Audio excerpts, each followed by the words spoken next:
You're watching Rojo DH. There's only one way to know if the new Schwalbe Albert Radial is quicker than the traditional Maxxis Assegai. Let's go! If you haven't seen my first video, I've already done over 100 accurately timed laps on this track at Bike Park Wales with 40,000 foot of vertical descent. In this comparison, we have 15 accurately timed runs on AC/DC. Before we look at the timing data, how did these tyres feel? Straight away, even out of the car park, the Albert Radial had phenomenal ride quality. It was really smooth over bumps. At first it felt a little bit more bouncy, perhaps harder to control, but it was still reasonably precise and I was still hitting the lines. Maybe not with the same level of confidence as Assegai, but the improvement in ride quality was outstanding. Jumping onto the Assegai, the ride quality was noticeably worse. I imagine on a really long run this would really beat up your arms. In terms of out and out grip, pretty similar. Maybe I have more confidence running the Assegai. Anyhow, this is Rojo DH. I don't care about subjective, biased, sponsored rider opinion. Let's delve into the data. Schwalbe Albert Radial on the left, Maxxis Assegai on the right, both downhill, softest compound. Due to the extra sidewall flex on the Radial, I added 2 psi to this. This seemed very sensible in terms of rim protection and support. Control rear tyre was a DHR2, 15 timed laps, 5 on the Radial, 5 on the Assegai, then back onto the Radial for another 5 laps.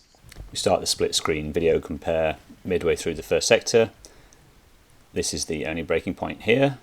Otherwise this is flat out, plenty of pedalling, pretty smooth, as fast as you can go. Really good tractor conditions today, a little bit of dampness to keep the dust down. Final flat out sprint to the end of the first sector. And the sector ends there. The Albert pulls out a 4/10 lead for this flowy first sector. We're going to swap out the video feed for the fastest second sector. The characteristic of the trail changes completely now. It's rough, rocky, plenty of roots, through the woods, tight, need a lot of precision, very little pedalling. We can see we're absolutely neck and neck. The tyres have a completely different feel. The Assegai is really well damped. The Schwalbe is quite bouncy, particularly over this section of the trail where we're really trying to keep the bike on the ground. Schwalbe is taking off a bit, but nevertheless they still managed to hit the same line and they're still really close through this rooty section, watching out for handlebar on the trees. Then we're getting to the end of the second sector. Through this rough sector, the Assegai clawed back just over 2.5 tenths. We're now only 0.15 seconds behind. Switch the video feed to the quickest third sector. We've got a rocky shoot at the start of this. Keep the tyre under control over these little jumps.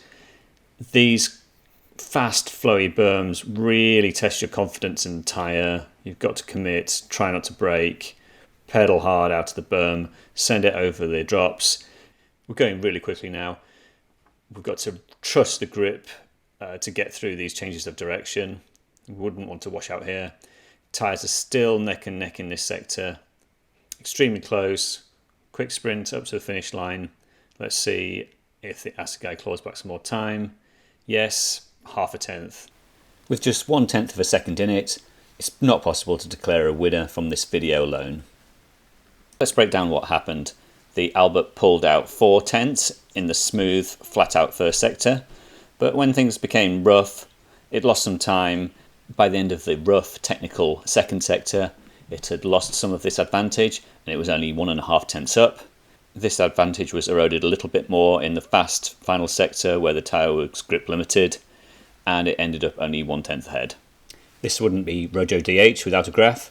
The first 5 runs, the lap time steadily improved on the Radial. Then switching to the Assegai, the lap time stabilised and it was a little bit quicker. And then changing back to the Radial, there was one run 12, which is a bit of an outlier, that was quicker, but actually didn't gain much time overall. The Assegai was 1.3 seconds quicker for median lap time, but if we construct a best sum of sector time, which is the best of the 3 sectors for each of the tyres, then theoretically the Albert Radial was quicker by 1.0 seconds. The metric we have been using is the average of the two. This favours the Assegai by 0.15 seconds. They're so close, there's nothing really in it. Let's see where it slots in on the leaderboard. The WT Vigilante is still winning by a clear margin. Going by my lap time metric, the non-radial Magic Mary would be second place, the Assegai would be third, and the Albert Radial would be fourth. Actually, I would put the Assegai in second place and the Radial in third place. In my first video where I timed the Assegai against the WTB and Mary, I had a load of mechanical issues and only managed to get in 3 timed laps on the Assegai. So I think there is a little bit more potential in the Assegai, hence why I think it deserves second place. I really don't think the Radial tyre is worth all the hype.